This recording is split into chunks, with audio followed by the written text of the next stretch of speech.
Hello everyone, इस video में हम लोग पढ़ेंगे कक्षा 8वीं वसंत भाग 3 का पाठ 12 जिसका नाम है सुदामा चरित।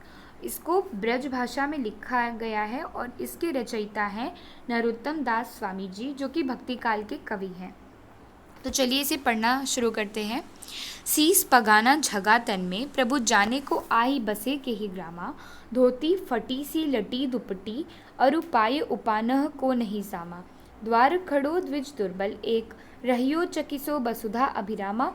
पूछत दीन दयाल को धाम, बतावत आपनो नाम सुदामा। तो यहाँ पे सुदामा जी कृष्ण जी से मदद के लिए आए होते हैं और द्वारपाल कृष्ण जी को आके बताता है कि आपके द्वार पे एक ब्राह्मण आया है और वो कैसा दिखता है, सीस पगाना झगा तन में, मतलब कि उसके सिर में पगड़ी नहीं है और उसके तन में कुर्ता नहीं है। पगा का मतलब होता है पगड़ी और झगा का अर्थ है कुर्ता। प्रभु जाने को आही बसे के ही ग्रामा, और सुदामा कहते हैं कि प्रभु न जाने कौन से गांव में आके बस गए हैं। ग्रामा का अर्थ होता है गांव। धोती फटी सी लटी दुपट्टी, अरु पाए उपानह को नहीं सामा। उसकी धोती मतलब कि सुदामा की धोती फटी हुई है और उसकी जो दुपट्टी का लटी का अर्थ होता है लटकना और दुपट्टी का अर्थ होता है गमछा, और उसका गमछा भी लटका हुआ सा है। अरुपाय उपानह को नहीं सामा, और उसके पैरों में जूते या चप्पल नहीं है। द्वार खड़ो द्विज दुर्बल एक, रहियो चकिसो बसुधा अभिरामा। मतलब कि आपके द्वार पे एक दुर्बल ब्राह्मण खड़ा है। द्विज का मतलब होता है ब्राह्मण। रहियो चकिसो बसुधा अभिरामा, और यहाँ की सुंदरता को देख कर कि वो चकित है। पूछत दीन दयाल को धाम, बतावत आपनो नाम सुदामा।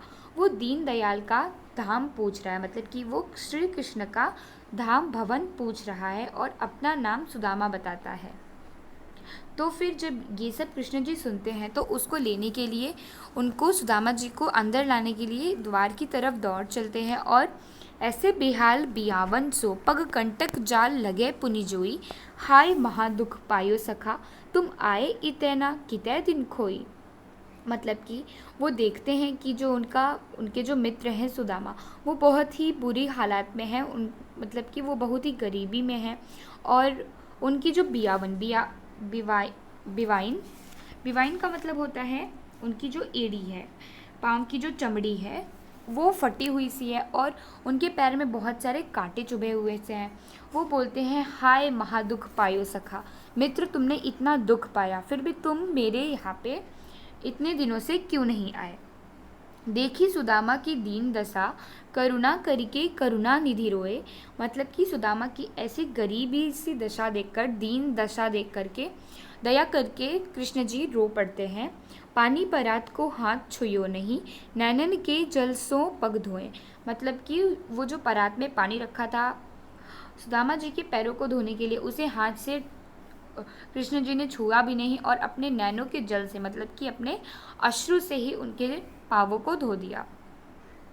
फिर है, कछु भाभी हमको दियो सो, तुम काहे न दे। चापी पोटरी कांख में, रहे कहो के ही हेतु। मतलब कि भाभी ने मुझे कुछ दिया है मित्र, तो तुम मुझे उसे क्यों नहीं देते हो। अपने पास पोटरी छुपा के क्या कर रहे हो। आगे चना गुरु मातु दिए दये ते, लय तुम चाबी हमें नहीं दीने। श्याम कहियो मुस्काए सुदामा सो, चोरी की बान में हो जो प्रवीणे। पोटरी कांख में चापी रहे तुम, खोलत नाही सुधा रस भीने। पाछली बानी अजो न तजो तुम, तैसे ही भाभी के तंदुलकीन है। वो बोलते हैं कि जब गुरु माता ने हमें चना दिया था खाने के लिए, तो तुम उसे अकेले ही खा गए थे। चाबी का मतलब होता है चबाना, अकेले ही चबा गए थे। श्याम कहियो मुस्काए सुदामा सो, मतलब कि श्याम जो हैं वो सुदामा को मुस्कुरा के कहते हैं। चोरी की बान में हौजू प्रवीणी, इसका अर्थ है कि चोरी वगैरह करने में तो तुम प्रवीण हो, मतलब कि तुम एक्सपर्ट हो। पोटरी कांख में चापी रहे तुम, खोलत ना ही सुधा रस भीने। इसका अर्थ है कि तुम जो पोटरी है, जो बैग है, उसे अपने बगल में छुपा के रखे हो। खोलत ना ही सुधा रस भीने, सुधा का मतलब होता है अमृत, कि तुम उस अमृत जैसे रस को खोल क्यों नहीं रहे हो। पाछली पानी अजौ ना तजौ तुम, जो पिछली बात थी वो आज भी तुमने नहीं छोड़ी, तैसे ही भाभी के तंदुल कीने, वैसे तुम मुझे भाभी के तंदुल भी नहीं दे रहे हो। फिर है वह पुलकनी, वह उठ मिलनी, वह आदर की बात, वह पटवनी गोपाल की कछु न जानी जात, घर घर कर ओढ़त फिरै तनक दही के काज, कहा भयो जो अब भयो हरि के राज समाज, हो आवत नाही हुतो वाही पठियो ठेली, अब कहियो समुझाए के बहुधन धरो सकेली। इसका मतलब है कि जब सुदामा जी का सत्कार वगैरह हो जाता है, तो जब वो अपने घर के लिए प्रस्थान करते हैं तो वो सोच रहे होते हैं मार्ग में कि मैं तो बहुत गरीब हूँ, गरीबी दशा में इनके पास आया था ताकि ये मेरी हेल्प करें, मतलब कि मेरी मदद करें। सुदामा ऐसा कहते हैं कि ताकि ये मेरी मदद करें। एक तरफ तो उन्होंने मेरा बहुत ही आदर सत्कार किया, लेकिन उन्होंने मुझे कुछ दिया नहीं, और मेरी जो पत्नी है उसने मुझे ज़बरदस्ती इनके पास भेजा था, नहीं तो मैं तो आता भी नहीं। जो घर घर से दही चुरा के खाता हो, उससे आखिर हम और क्या आस कर सकते हैं। फिर है वैसोई राज समाज बने गज, बाजी घने मन संभ्रम छायो, कैदो परियो कहु मार्ग भूली, की फिरे कै मैं अब द्वारका आयो, भौन बिलोकिबे को मन लोचत, सोचत ही सब गाँव मझायो, पूछत पांडे फिर सब सो, पर झोपड़ी को कहूँ खोज न पायो। मतलब कि अभी सुदामा जी अपने गांव पहुंच जाते हैं। वो देखते हैं कि उनके गांव में झोपड़ी ही झोपड़ी थी। वो देखते हैं कि हर जगह महल ही महल है। वो सोचते हैं कि कहीं मैं मार्ग का मतलब होता है मार्ग, रास्ता, कहीं मैं रास्ता भूल के दोबारा द्वारिका तो नहीं आ गया। और फिर जब वो मार्ग मतलब कि गांव के बीच में पहुंच जाते हैं, वो सबसे पूछते हैं अपनी झोपड़ी के बारे में, लेकिन वो कहीं पे भी अपनी झोपड़ी को खोज नहीं पाते हैं।